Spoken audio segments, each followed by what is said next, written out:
और कांग्रेस की वर्षा गायकवाड़ सांसद भी यहां पे थी।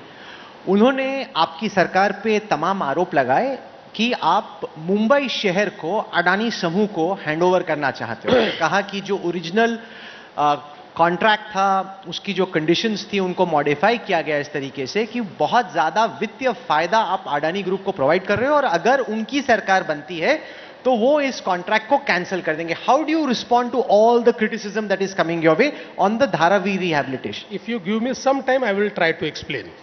पहली बात तो यह है कि इसमें मुझे कोई शक नहीं है कि उनकी सरकार आएगी तो वो इसको कैंसिल करेंगे, क्योंकि उनका ट्रैक रिकॉर्ड रहा है कि जब हमारी सरकार गई, उन्होंने हमारी मेट्रो को रोका, उन्होंने हमारे कोस्टल रोड को रोका, उन्होंने हमारे एयरपोर्ट को रोका।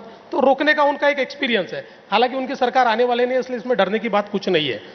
लेकिन पहली बात तो यह है कि धारावी के बारे में सबसे पहला टेंडर जब मैं मुख्यमंत्री था तब हम लोगों ने दिया था, उसको इनकी सरकार आई, इन्होंने कैंसिल किया। कैंसिल करने के बाद नई कंडीशंस इन्होंने तय की। वो नई कंडीशंस पूरी की पूरी उद्धव ठाकरे जी के कैबिनेट ने तय की टेंडर की। हमने उसमें क्या फर्क किया? हमने उसमें फर्क ये किया कि उद्धव जी के कैबिनेट ने जो टेंडर कंडीशंस फाइनल की थी, उसमें जो टीडीआर मिलने वाला था उस पर कोई कैप नहीं था। मतलब यह हो जाता था कि जिसको टेंडर मिलता वो मुंबई का मालिक बन जाता। टीडीआर का मुंबई का पूरा मार्केट उसके हाथ में होता। हमने कहा नहीं चलेगा, इस प्रकार से नहीं करने देंगे। हमने 90% वैल्यू पर टीडीआर देंगे और टीडीआर का कैपिंग होगा, और टीडीआर एक डिजिटल प्लेटफॉर्म पर होगा जो सबके सामने होगा, और उसकी वैल्यू 90% से एक्सीड कभी नहीं हो पाएगी। इस प्रकार की कैपिंग हमने उसमें डाला। अब जहां तक उनकी समझ का सवाल है, क्योंकि ये जो लोग बोल रहे हैं या तो वो ना समझ है, या उन्होंने स्टडी नहीं किया, या उनको राजनीति करनी है। मैं सिलसिलेवार आपको जवाब दूंगा। पहली बात तो यह है कि जब उन्होंने टेंडर कंडीशन फाइनल की थी तो उन्होंने केवल 70,000 लोगों का रिहेबिलिटेशन उसमें तय किया था, जो ग्राउंड फ्लोर पर है। हमारे सामने जब विषय आया तो हमने कहा कि भाई अगर इस प्रकार के आपको रिहेबिलिटेशन करना है तो जहां पर 2-3 लाख फैमिलीज है वह आप 60,000 फैमिलीज का रिहेबिलिटेशन करेंगे और बाकी लोगों का नहीं करेंगे, ये कभी प्रोजेक्ट हो नहीं सकता है। ये स्पेशल प्रोजेक्ट है, इसलिए हम लोगों ने यह तय किया कि इस प्रोजेक्ट के अंदर जो फर्स्ट फ्लोर पर है, जिसको इनएलिजिबल कहा है, जो 2011 के बाद का है, ऐसे सब लोगों को हम करेंगे। तो इसलिए निर्णय यह हुआ कि जितने लोग वहां अकोमोडेट हो सकते हैं, एलिजिबल लोग वही होंगे, इनएलिजिबल जितने वहां अकोमोडेट हो सकते हैं वही होंगे, बाकी लोगों को दूसरी तरफ किया जाएगा। और उसमें से हमने रास्ता निकाला कि हम उनको रेंटल हाउसिंग देंगे और 10 साल बाद वो रेंटल हाउसिंग उनकी मालकी में कन्वर्ट होगा जो इनएलिजिबल हो गए। अब प्रसाइल थोड़ा सुन लीजिए मेरी बात, बाद में हर चीज का जवाब दूंगा। Okay sir. उसके बाद सबसे महत्व का क्या है, ये जो पूरी जगह है, इस जगह में एक तो उन्होंने कहा कि इसमें जो प्रीमियम देना था वो प्रीमियम निकाल, पता ही नहीं रहता, कुछ समझते ही नहीं है। अरे भाई प्रीमियम 4,000 रुपए भरा है, 4,000 करोड़ रुपया प्रीमियम के ऊपर। प्रीमियम की कंडीशन कभी निकाली नहीं है। प्रीमियम की कंडीशन है प्रीमियम के ऊपर ही हाईएस्ट बिडर को दिया गया है।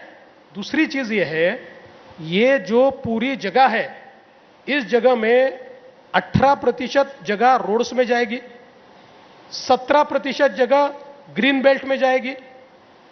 कुल मिलाकर सारी जगह का अगर हम विचार करें तो 45 to 50% जगह ये आवश्यक रिजर्वेशंस में जाएगी, और 10% जगह ये हम लोगों ने तय किया था कि धारावी ये केवल एक झोपड़पट्टी नहीं है। धारावी जो है एक प्रकार से हमारा वाणिज्यिक केंद्र है, वहां बड़ी इंडस्ट्री चलती है। उस इंडस्ट्री को वही हम रिहेबिलिटेट करेंगे और 5 साल तक उनसे कोई टैक्स नहीं लेंगे। 10% जमीन ये उनको रिहेबिलिटेशन में देनी पड़ती है, तो कुल जमीन का 40% जमीन पर केवल आपको सबको रिहेबिलिटेट करना है और क्रॉस सब्सिडी का पैसा उसमें से ही जनरेट करना है। तो इन्होंने इसका स्टडी नहीं किया है, ये चाहते नहीं है कि धारावी के गरीब आदमी को उसका मकान मिले। इसलिए मैं पूछना चाहता हूं, इन्होंने मोर्चा निकाला, धारावी के कितने लोग आए? क्यों आपको मोर्चे में पूरे मुंबई से लोगों को लाना पड़ा, फिर भी आपका मोर्चा 4,000 लोगों का हुआ? क्योंकि धारावी के लोगों को यह मालूम है कि हमारा सही रिहैबिलिटेशन हो रहा है, इसलिए धारावी के लोगों का उसको पूरा समर्थन है। सर, इस पे दो सवाल बिल्कुल दरअसल पूछने हैं मुझे। एक, आपने कहा था कि ट्रांसफरेबल डेवलपमेंट राइट्स को आपने कैप कर दिया है, लेकिन उसके बावजूद भी मुंबई में कोई भी बिल्डर घर बनाने की कोशिश करेगा या बिल्डिंग बनाने की कोशिश करेगा, उसमें से 40% टीडीआर उन्हें अडानी यानी जो ये धारावी रीडेवलपमेंट से खरीदना पड़ेगा। अब उसकी वजह से मुंबई के हाउसिंग प्राइसेस स्काई रॉकेट हो सकते हैं, या एक तरीके से उसका प्राइस अडानी कंट्रोल कर सकते हैं, ये एक आरोप लगाया जाता है। नंबर एक। नंबर दो, जवाब ले लीजिए ना, 1 मिनट जवाब ले लीजिए, तो भूल जाऊंगा मैं। ठीक सर। पहली बात, ये कंडीशन किसने लाई? मैं सवाल पूछता हूं, ये कंडीशन लाई किसने? ये कंडीशन उद्धव ठाकरे जी ने लाई। ये जो कंडीशन है टीडीआर की, मैं वही कह रहा हूं, हमने क्या सुधारा? उद्धव ठाकरे जी ने जो किया था, उनकी कैबिनेट ने जो टीडीआर दिया था, उस पर कैपिंग नहीं था। कैपिंग नहीं होने का मतलब आप होर्डिंग कर लेंगे, उसकी कीमत बढ़ाएंगे और दूसरों को तो चारा ही नहीं होगा। प्राइस पर अभी भी कैप नहीं है ना? है कितना कैप?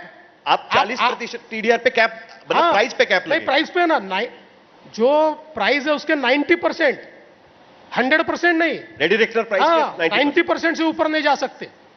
नहीं तो अगर उद्धव जी के या एमवीए की सरकार ने जो कंडीशन की थी, उस कंडीशन को हम मान्य करते, तो जो विकासक है, जो डेवलपर है, 200% तक भी प्राइस ले जा सकता, क्योंकि वो प्राइस रोक के रख लेता, वो टीडीआर नहीं देता। दूसरा, उनके इसमें जो टीडीआर अवेलेबिलिटी है, उसका डिजिटल प्लेटफॉर्म ही नहीं था। वो डिजिटल प्लेटफॉर्म हमने तैयार कर दिया। सबसे बड़ी बात, ये कोई भी चीज अडानी को नहीं दी गई है, ये डीआरपी को दी गई है। डीआरपी धारावी रीडेवलपमेंट, ये सरकार की है, हमारा हिस्सा है, उसमें सरकार होल्ड कर रही है हिस्सा। ये कोई अडानी को ट्रांसफर थोड़ी हुई है। अडानी प्राइवेट लिमिटेड, अडानी जो उनकी कंपनियां है, उनको कोई चीज ट्रांसफर नहीं हुई है। सारी चीज डीआरपी में है, और डीआरपी में सरकार की हिस्सेदारी, हम कंट्रोल करते हैं डीआरपी। सर, दो और उसमें से एक सवाल उठते हैं। एक है डेवलपमेंट कंट्रोल रूल का, जो हाल ही में यह पता चला है कि धारावी रीडेवलपमेंट अथॉरिटी के जो सीईओ होंगे, वो उसमें चेंजेस कर सकते हैं, बदल कर सकते हैं, जो नॉर्मली बीएमसी कमिश्नर को अधिकार होते हैं किसी डीसीआर में चेंज करना है। तो एक दूसरा आरोप यह लगता है कि आप मल्टीपल धारावीज खड़ी करेंगे, क्योंकि जो पात्र लोग हैं, जिनको एक्सेप्ट किया गया है कि वो वहां के निवासी है, उनको वहां पर घर मिलेगा, बाकी लोगों को बाहर भेज दिया जाएगा, तो अलग अलग धारावी खड़ी हो जाएंगी मुंबई के आसपास में। ये दो आरोप और उसमें लग रहे हैं। पहली बात तो यह है कि आपने जो कहा, यह भी मैं बता देता हूं कि ओरिजिनली जो कंडीशंस उद्धव जी ने तय की थी, उसमें ही डेवलपमेंट कंट्रोल अथॉरिटी डीआरपी ही थी, उसमें भी डीआरपी थी। लेकिन डीआरपी में डेवलपमेंट कंट्रोल का अधिकार किसका है? उसमें अधिकार जो सेक्रेटरी लेवल का हमारा अधिकारी है, महाराष्ट्र सरकार का जो प्रिंसिपल सेक्रेटरी लेवल का अधिकारी है, ये उसके अधिकार है। Who is equivalent to the municipal commissioner of BMC, ये उसके अधिकार